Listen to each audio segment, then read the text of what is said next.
welcome back. It's Janelle from Infinite Potential Healing, and today I wanted to talk to you guys and just give you a little story time and talk about signs. Signs are one of my favorite things to talk about because literally they are everywhere.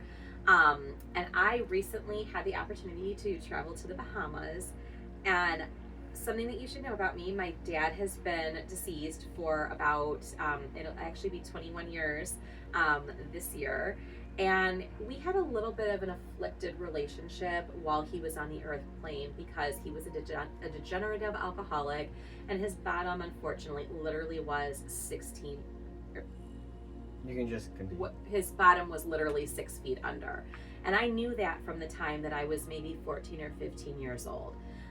He definitely struggled with addiction. He was kind of he could be flamboyant because he did have Leo rising, so he definitely marched to the beat of his own drum. I obviously take after him, follow in his footsteps there, as does my son, so that is clearly genetic. But he was kind of a quiet guy because he was haunted by his own demons, and that kind of caused him to turn inward and not be, he just wasn't very demonstrative. He wasn't very chatty. He wasn't very talkative, especially in the later years of his life as his alcoholism progressed. However, we have really managed to have a new understanding of each other and grow our relationship as he has grown and healed on the inner planes after his transition. And since he's done that, he is really chatty on the other side. I mean, obnoxiously chatty. There are very few places that I go, very few people that I talk to where my dad does not make himself really intimately known. I cannot participate and go to gallery style mediumship readings because he will literally take the floor and he will jump in and hog every potential point of connection. He's actually kind of obnoxious about it, but I love it. It's nice to, have that connection with him in the other, in the inner planes on the other side. And it's nice to feel, that love and have that support. So as I was traveling to the Bahamas, we were in Nassau, and as we were getting off of our ship, preparing to explore the port, the gentleman who was handing out bottles of water, his name was Don. I probably don't have to give you a whole lot of guesses as to what my dad's first name was. My son and I just kind of looked at each other and had a little laugh because, of course, my dad would be in the Bahamas. I mean, who wouldn't be in the Bahamas if he could be in the Bahamas? So that was, it really set the tone for us to have this lovely day of, super fun exploration.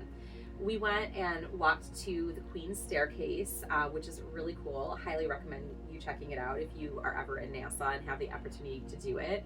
And in the Queen's Staircase, we came upon this amazing gentleman that was wearing a Bahamian flag as a cape, a hat that had the same pattern as that flag with a whole lot of feathers in it.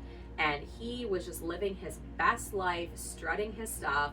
So of course, me being me, I had to talk to him and I had to ask him for a picture, which he graciously obliged. And he asked me where I was from. And I said, as I typically do, Detroit. And he immediately said and exclaimed, he got very excited, "Oh, the Motor City, you're from the Motor City." And I just stood there in that moment because what are the odds that some gentleman who was clearly a Bahamas native would know that Detroit's nickname is the Motor City? But he didn't stop there. He went on and he proceeded to talk about the Detroit Pistons. And not only the Detroit Pistons, but the bad boys era of the Detroit Pistons, which if you were a basketball fan, I do not have to tell you, is clearly the best and the most important era of the Detroit Pistons. Well, I grew up watching Bad Boys basketball, and my dad was a huge Pistons fan, a huge basketball fan, and definitely a huge Bad Boys fan. And this lovely gentleman in the Bahamas proceeded to name most of the members of the Bad Boys Detroit Pistons team with great enthusiasm, and we had the opportunity to talk about and make some jokes about and laugh about my favorite players from that era. And it was just a lovely exchange. I knew my dad was with me. I knew he was loving every fucking moment of that exchange because, again, he's a basketball guy. He's a Pistons fan. And it really made me feel like, you know, my path was meant to intersect with this gentleman, and for us to have this conversation and have the opportunity for us to have this conversation so that I could tap into, touch into, and feel the support of my dad in those moments, which was really, really cool. So then, you know, as we're walking around NASA, we happened upon a street, and I wasn't really paying much attention to street names, but I happened to glance up at the street sign and realized that we were on Shirley Street. So this is really cool because my Aunt Shirley, who has long been deceased as well, she actually passed away when I was about 16 weeks pregnant with my son. She was my godmother, and she had been diagnosed as schizophrenic. I have my own theories as to whether or not she actually was schizophrenic, but that is another conversation for another time.